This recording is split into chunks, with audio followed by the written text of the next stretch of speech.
Okay, so this is chapter 25, objective 5. We're going to talk about the movement of urine. Um, Again, just to kind of review some of the structures here. So you've got the ureter, which is going to allow the urine to go from the kidney to the bladder. You have the urinary bladder, which is going to be where the urine is stored until it is able to be released.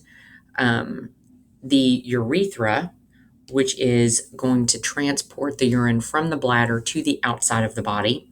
And then you've got some sphincters here. You have an internal sphincter and an external sphincter.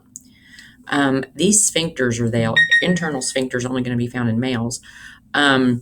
External sphincter is under voluntary control, which means you have control over this. So this is going to be made of skeletal muscle. And again, that's going to control when urination occurs. And the word that I'm going to give you all instead of urination is called micturition. I need to change that hyperlink there because I'm sure that doesn't work. So urine and the urinary bladder, the first thing that's going to happen is it's going to stretch the bladder wall. So as urine goes into the bladder, the walls of the bladder are going to be stretched. Let me get a little different color here. Okay, so you have this stretch that's occurring right here where number 1 is, and that's going to signal action potentials are going to be going from the stretch receptors in the urinary bladder walls carried along that nerve right there to the sacral region of the spinal cord. So look, it's going low in the spinal cord. And then the action potentials are going to be carried by parasympathetic nerves, which is the red line here. Parasympathetic nerves are going to carry that information to contract smooth muscle of the urinary bladder. Now, what do you think is going to happen when the bladder is going to contract? That's going to force urine out. So again, you have a little control over this.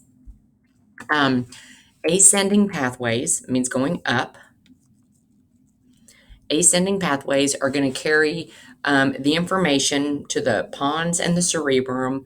Cerebrum is voluntary. Okay, pons is going to be an involuntary zone. Cerebrum is something you have voluntary. That's your voluntary motor control. When the urinary bladder becomes stretched, so the cerebrum is like you're aware that the bladder is being stretched and that you have to urinate. The pons also gets the signal, but again, that's involuntary. So this is going to increase the knowledge that urination has to occur. The descending pathways carrying these action potentials to the sacral region of the spinal cord. So now we're on the descending pathways coming down, are going to inhibit the micturition reflex, preventing automatic urination when the bladder is full. So you're going to get information being sent to prevent urination. Again, you've got a voluntary control and an involuntary control. The descending pathways are going to facilitate this reflex when the stretch of the urinary bladder produces the conscious urge to urinate. This reinforces the micturition reflex. So the brain voluntarily controls that external urethral sphincter right there. So that's under voluntary control.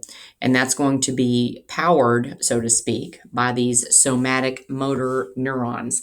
Remember, somatic is voluntary skeletal muscle. That motor neuron is going to that skeletal muscle, external urethral sphincter.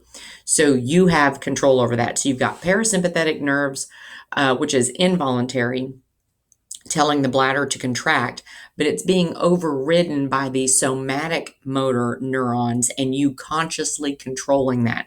Now, you know this only works up to a point, right? So you can only consciously control that external sphincter for so long, and then basically parasympathetic's gonna say, forget this, we're going to the bathroom anyway, right? So I know we've already done diseases in objective 7, but here's a little bit more on some diseases. So chronic renal failure, there's a little hyperlink to a video here. Permanent damage to a bunch of nephrons. The more nephrons that are permanently damaged results in the remaining nephrons being inadequate for normal kidney function. So depending on how many nephrons are permanently damaged, I mean, if it's only a few, it's not a big deal, right? But if it's a bunch, then it could become to the point where kidney function isn't going to be normal anymore. You're not going to properly be able to filter that blood like you should.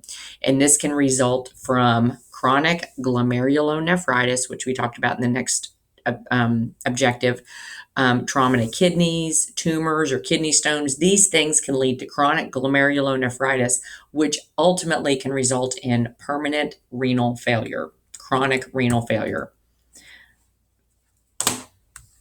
And that's it for objective 5.